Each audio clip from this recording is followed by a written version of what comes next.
America का tariff attack, Bharat पर क्या होगा असर? 8 मिनट ऊर्जावान आवाज में नमस्कार दोस्तों, आज हम बात करने वाले हैं एक ऐसे मुद्दे पर जिसने दुनिया भर के बाजारों में हलचल मचा दी है। अमेरिका के राष्ट्रपति डोनाल्ड ट्रंप ने एक बार फिर चौंकाने वाला कदम उठाया है। 2 अप्रैल से कई देशों पर नए टैरिफ लगने जा रहे हैं, जिसका सीधा असर भारत पर भी पड़ सकता है। पर इसका क्या प्रभाव होगा और सरकार इससे निपटने के लिए क्या तैयारी कर रही है, आइए जानते हैं इस रिपोर्ट में। ट्रंप के टैरिफ का ऐलान। राष्ट्रपति डोनाल्ड ट्रंप, जो पहले भी व्यापार नीतियों को लेकर काफी आक्रामक रहे हैं, ने 2 अप्रैल से नए टैरिफ लगाने का ऐलान किया है। व्हाइट हाउस की प्रेस सचिव कैरोलिन लेविट के अनुसार राष्ट्रपति ट्रंप इस दिन को लिबरेशन डे के रूप में मनाना चाहते हैं और इसी के तहत उन्होंने अपने व्यापार सलाहकारों के साथ मिलकर इस टैरिफ योजना को अंतिम रूप दिया है। दृश्य ने मुख्य रूप से 2 तरह के टैरिफ की घोषणा की है। अमेरिका में आने वाली कारों पर 25% टैरिफ, मई या उसके बाद आयातित कार पार्ट्स पर 25% टैरिफ। दरअसल टैरिफ का सीधा मतलब है दूसरे देशों से आने वाले सामान पर लगने वाला टैक्स। जब कंपनियां विदेशी सामान अमेरिका में बेचती हैं तो उन्हें अब पहले से ज्यादा टैक्स देना होगा। भारत पर संभावित असर 132। अब सवाल यह है कि इसका भारत पर क्या असर होगा। हालांकि अभी ये स्पष्ट नहीं है कि अमेरिका ने किन देशों को निशाना बनाया है, लेकिन ट्रंप के पिछले भी इसकी जद में आ सकता है। ट्रंप पहले भी भारत द्वारा अमेरिकी उत्पादों पर लगाए जाने वाले उच्च शुल्क को लेकर नाराजगी जता चुके हैं। दृश्य की आहट से ही भारतीय शेयर बाजार में मंगलवार को बड़ी गिरावट देखने को मिली। सेंसेक्स लगभग 1400 अंकों तक लुढ़क गया और निफ्टी में भी भारी गिरावट दर्ज की गई। यह साफ संकेत है कि बाजार इस संभावित टैरिफ को लेकर चिंतित है। ट्रंप का तर्क और भारत की प्रतिक्रिया। 230 to 330 का कहना है कि कई देश अमेरिकी उत्पादों पर पहले से ही बहुत ज्यादा शुल्क लगा रहे हैं और उन्हें अब अपने शुल्क कम करने होंगे। उन्होंने ये भी कहा कि उन्होंने सुना है कि भारत अपने शुल्क में बहुत बड़ी कटौती करने जा रहा है। दृश्य भारत सरकार इस स्थिति पर नजर बनाए हुए है और इससे निपटने के लिए अपनी रणनीति तैयार कर रही है।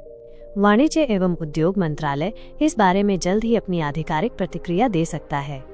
लोकसभा में एक जवाब में मंत्री जितिन प्रसाद ने कहा है कि भारत अमेरिका के साथ व्यापार संबंधों को पारस्परिक रूप से फायदेमंद बनाने के लिए बातचीत जारी रखे हुए है।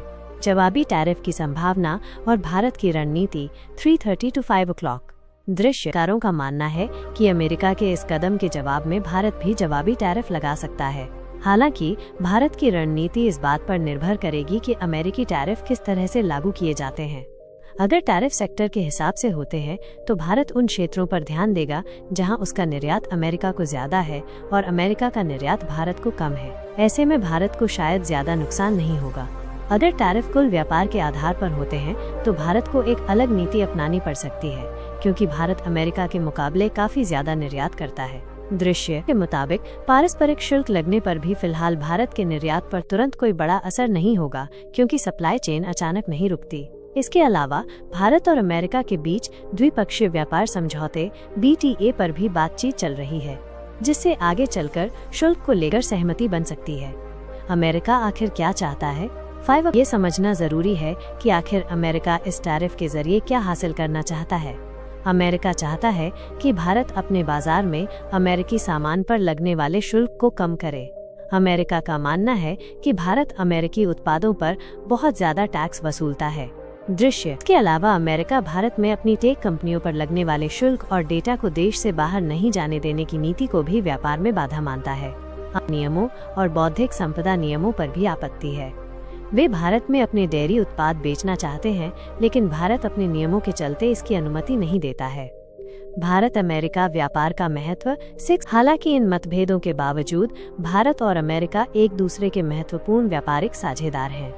भारत अपने वस्तु निर्यात का 20% से ज्यादा अमेरिका को भेजता है और अमेरिका भारत का सबसे बड़ा व्यापारिक सहभागी है। पिछले कुछ सालों में दोनों देशों के बीच व्यापार तेजी से बढ़ा है और दोनों देशों ने 2030 तक इसे $500 अरब तक पहुंचाने का लक्ष्य रखा है।